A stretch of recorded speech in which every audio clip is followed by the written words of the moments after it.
इस शख्स की तस्वीर तो आप देख ही रहे हैं, इसको पहचानते भी हैं।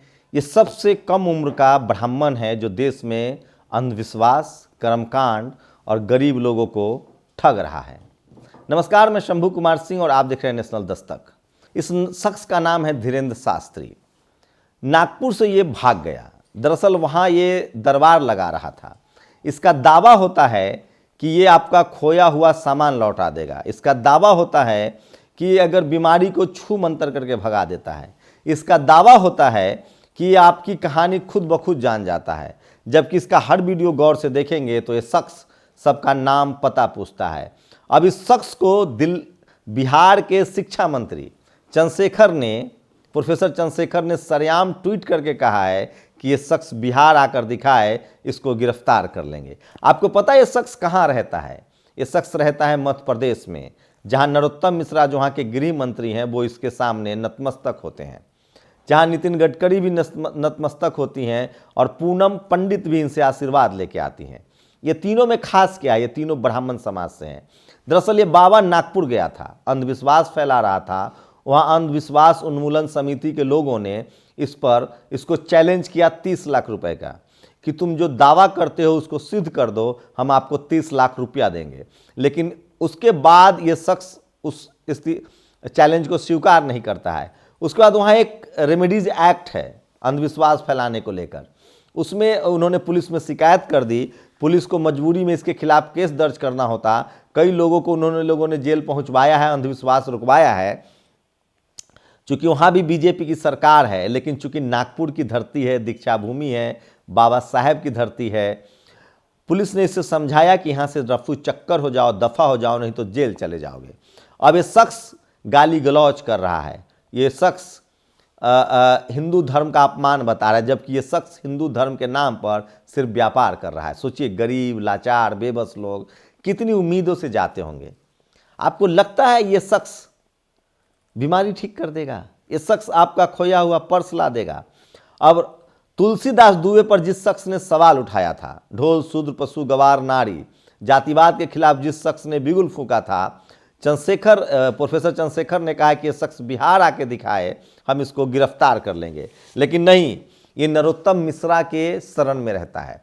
नरोत्तम मिश्रा वही है जिनको प्रधानमंत्री ने सरेआम फटकार लगाई है। वो उसी की पार्टी के हैं, गृह मंत्री हैं। प्रधानमंत्री ने इनको कहा है कि आपको फिल्म पर बयान देना जरूरी है क्या? पठान यही देख रहे थे। दीपिका पादुकोण की जो भगवा बिकनी है उस पर यही प्रतिक्रिया दे रहे थे। नरोत्तम मिश्रा लगातार उन्माद फैलाते हैं, हिंदू मुस्लिम करते हैं।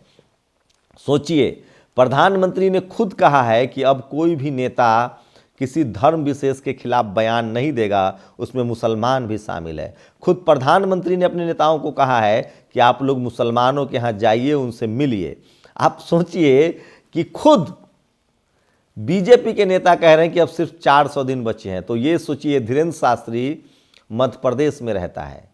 सबसे ज़्यादा आसाराम की गिरफ्तारी होनी थी, कहाँ भाग गया था? मध्य प्रदेश। घटना कहाँ की थी? राजस्थान की। सोचिए, तो क्या बीजेपी इन तमाम लोगों को बचाती है? सिंगर को जिस तरह से जमानत मिल गई है, वो बाहर आ गए हैं।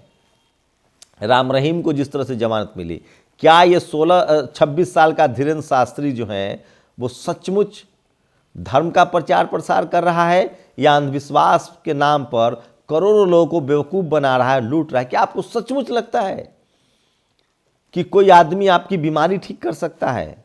कोई आदमी खोया हुआ पर्स लौटा सकता है? कोई आदमी सारे दुखों का हल कर सकता है? तो फिर ये अस्पताल क्यों? आपको पता है, इस देश में, इस दुनिया में जब ORS नहीं बना था तब हजारों लोग हैजा से मर जाते थे। आज भी लोग ऐसे कई असाध्य बीमारियां हैं जिससे मर जाते हैं।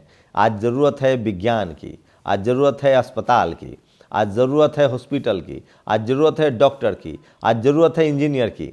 ये रूस, जापान, चीन, अमेरिका, इंग्लैंड, ये सब कैसे डेवलप हुए? सोचिए, शख्स लगातार, इसके एजुकेशन की कोई गारंटी नहीं है कि इसने क्या पढ़ाई की है। ये धर्म का भी काम नहीं कर रहा है, सिर्फ अपनी दुकानदारी कर रहा है, व्यापार कर रहा है। और प्रोफेसर चंद्रशेखर ने कहा है कि ये शख्स बिहार आकर कर्मकांड फैलाए, अंधविश्वास फैलाए, हम इसे गिरफ्तार करेंगे। तो सोचिए, देश जग गया है, अब देश समझने लगा है। और ख़ासकर मैं इस देश की बहुसंख्यक आबादी से, किसानों से अपील करता हूँ कि इस तरह के डपोरसंखी, कर्मकांडी, अंधविश्वासी लोगों के चक्कर से दूर रहें। अपने बच्चों को स्कूल कॉलेज भेजें, विज्ञान बनाएं। धर्म एक आस्था है। आप किस भगवान की पूजा करते हैं, आस्था करते हैं, उससे कोई दिक्कत नहीं है, लेकिन आप विज्ञान, डॉक्टर, अस्पताल, सबकी अपनी अपनी भूमिका है। ये शख्स सरेआम लोगों के मानसिक दोहन कर रहा है, उनके इमोशंस के साथ बिजनेस कर रहा है, और इसीलिए प्रोफेसर चंद्रशेखर ने कहा है कि अगर ये बिहार आते हैं तो इनकी गिरफ्तारी होगी। अगर ये शख्स ईमानदार होता, इसकी दिव्य शक्ति होती और ये चमत्कारिक पुरुष होता तो ये नागपुर से भागता नहीं, और नागपुर से भागने के बाद ये मध्य प्रदेश आकर प्रेस कॉन्फ्रेंस करता है और कहता है कि ये लोग धर्म के दुश्मन हैं। धर्म के दुश्मन नहीं है, ये लोग कर्मकांड के दुश्मन हैं। ये लोग जिस तरह से आप इस तरह के जो अंधविश्वास फैला रहे हैं उसके दुश्मन हैं। भारत का संविधान भी इस बात को कहता है कि अंधविश्वास का खात्मा होना चाहिए। उन तमाम नेताओं को सोचना चाहिए जो लोग अपने राजनीतिक स्वार्थ के लिए ऐसे लोगों को बढ़ावा देते हैं। यकीन मानिए, आज भी इस देश में बलि ले ली जाती है। आज भी इस देश में माँ तांत्रिक के चक्कर में पड़कर अपने बच्चों को जान मार देती है।